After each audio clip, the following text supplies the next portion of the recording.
Tama naman yun na paluin ng bata minsan kung ito'y hindi na nakikinig sa saway doon sa mali niyang ginagawa. Kasi pagmamahal yun sa bata. Uwi ka nga, siyang nag-uurong ng kanyang pamalo ay napupuot sa kanyang anak. Ngunit siyang umiibig ay nagpaparusa paminsan-minsan. Pero hindi naman yung palo na masugatan o mapilayan ng bata. Mali naman yun.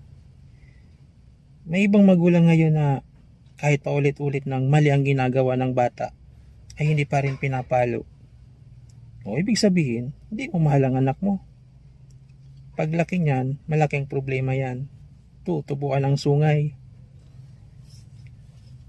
Yung sa eskwelahan naman, pagkakalam ko, bawal na yata paluin ang bata ng teacher ngayon.